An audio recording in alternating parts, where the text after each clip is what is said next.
of dead people, Yu Yu Hakusho. People are groaning at Yu Yu Hakusho. We found all the fans in one room. Yeah, these are all of the world's Yu Yu Hakusho fans right here. I feel honored. Yu Yu Hakusho starts off with the main character dying, and I've seen Zombie Alone before, so I have very low expectations. Death apparently gives you superpowers, though. So he possesses a bunch of random people, and eventually gets his not-so-true love to kiss him, reviving him, and granting him the ability to shoot spirit bullets out of his finger. Spirit. This is partially because he has the random protagonist that's far too powerful complex, and partially because his parents were demon. But you only figure that shit out in season 5, and good luck lasting that long. Anyway, the Grim Reaper is hot, the villains are hot, this Fox guy is kind of hot. And apparently everyone has superpowers, including Margaret Thatcher and John Travolta. Yusuke kills everyone, and then they have a beach party, which makes Yu Yu Hakusho a lot like those old surfer movies, with less Beach Boy and more death. And that's good, because death is very much preferable to the Beach Boys. However, if I really got down to it, I would have to say that Yu Yu Hakusho is a lot like combining Naruto, Bleach, DBZ, Hunter x Hunter, Outlaw Star, Inuyasha. No, I'm going to stop there. So that means it's super awesome? Because Inuyasha, that piece of crap, made me realize I was just reciting off the top 10 list of worst animes of all time. And if I come to the realization that Yu Yu Hakusho has any more shittiness crammed into a small space, the universe might implode in a black hole of retconning and poor character development. Speaking of dead, I already used that joke. Hellsing! We briefly touched on Hellsing last time we did spoilers, so we already covered Nazis and how Alucard slaughtered them, and Nazis and that Ceres is hot, and Nazis and the Catholic priest, and did we mention the Nazis? To tell you the truth, we really don't have anything else to say about Hellsing, and this entire skit is really just an excuse to show our token Nazi picture again. And here's one of them as clowns. And here's one of them on vacation.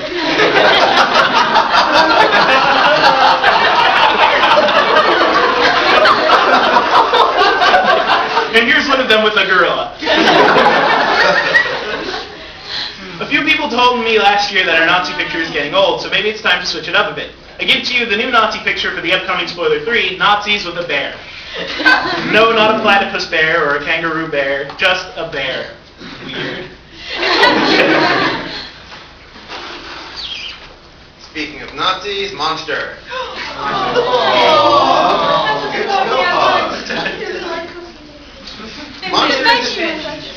He's never eaten bullshit. the cookie. He's wearing the purple on his butt. They made him veggie monster. We know the truth. The truth will die with us. Oh my god. Monster is an anime that takes place in Germany.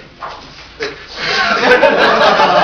manga could have been adapted from a live-action show, but there weren't enough Germans to speak Japanese, and the sets would have cost a fortune. The story is about a man named Johann who does lots of horrible things because he has brain damage and was raised in a post-Nazi Ubermensch orphanage. I thought that was a good idea, right? You guys are like gasping every time we have like another picture. Most of the things we're saying are true, so.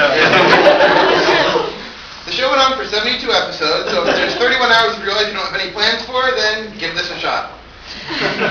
Over the course of 31 hours of episodes, there's a big cast with lots of secrets established. The plot usually follows Dr. Tenma, the lone Japanese guy in the series that you're supposed to identify with because he's Japanese. It doesn't work well for English audience. Dr. Tenma is responsible for performing brain surgery on Johann, who then grows up and kills lots of people, a la Hannibal Lecter sans the cannibalism.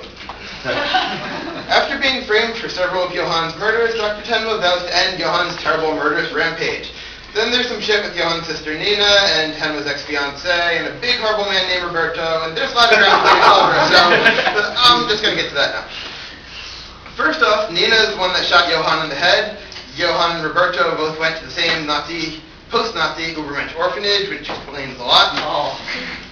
Johann and Nina used to hang out with the guy who wrote terrible children's books and murdered a lot of people, which also explains a lot. In the end, Johann gets shot in the head by a minor character, and Tenma saves him again. Then Johann escapes, which is terrible.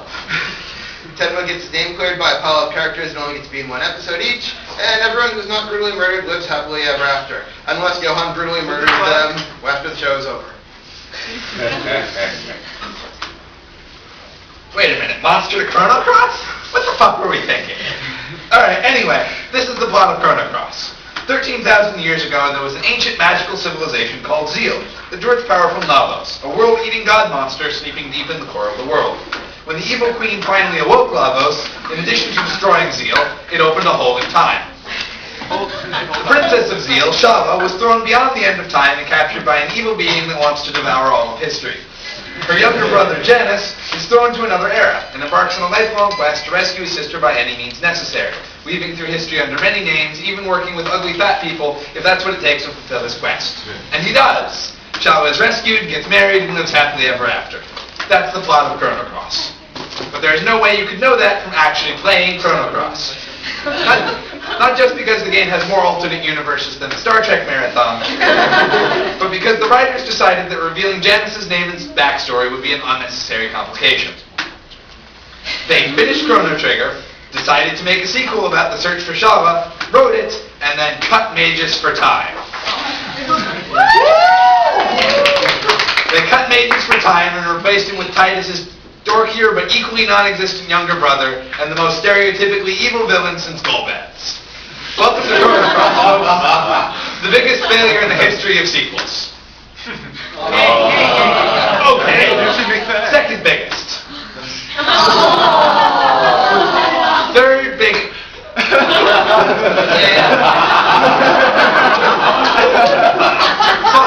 But it's pretty bad, okay? Jeez. This is the part where we realize we already showed you this spoiler on YouTube. Ninjas on the Moon any day. Now, for as long as there have been spiky-haired protagonists and batshit crazy blue-haired villains, fangirls have been insisting on seeing sexual tension between them. Most Square Enix writers choose to ignore this, presumably by hiding in a cave with their fingers in their ears. The consequences have been unfortunate.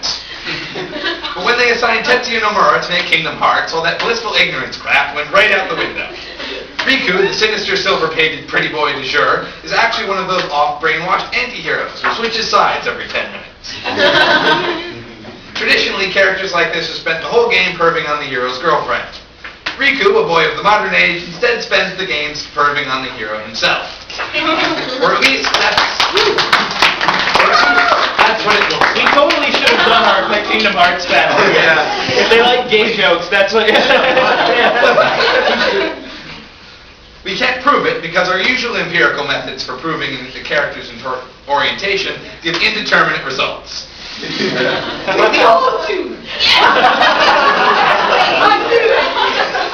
told you he was buff. He was. But meanwhile, in writing the second game, Nomura decided to find out what happened if Reno had gone back in time and hit on Chibi's map. And there were no convenient girlfriends to cover it up this time. If Disney had come any closer to giving gay kids an actual positive role model, someone would have set Michael Eisner on fire. Our next spoiler will be The Legend of Zelda, or how to sell the same game 8 times. There are other franchises we take issue with around here, but most of them either make vague lip service to plot continuity or try to come up with a new story every time. Not so with Zelda. If you don't count number 2, every Zelda game has exactly the same plot with exactly the same characters. Link has to save Zelda from Ganon, or in later years, Ganondorf. Along the way, he does the following things. He finds the Master Sword, gets attacked by Chickensdorf, goes fishing, spends 8 fucking hours in the goddamn water dungeon, and ends up in some sort of alternate world Dorf where everything is shit-colored. Continuity is moot, because the story doesn't continue, it just starts the fuck over. Nintendo Dorf claims that the repeating events of Zelda are an archetype of the story of this universe, which really does keep happening over and over. This is what we in the business call total bullshit. In every generation there is a hero named Link. It's Japanese for as long as you keep buying the damn games, what the fuck do we care? Dorf. All right. Alright, let's stay on Nintendo for a while. How many of you guys have played Smash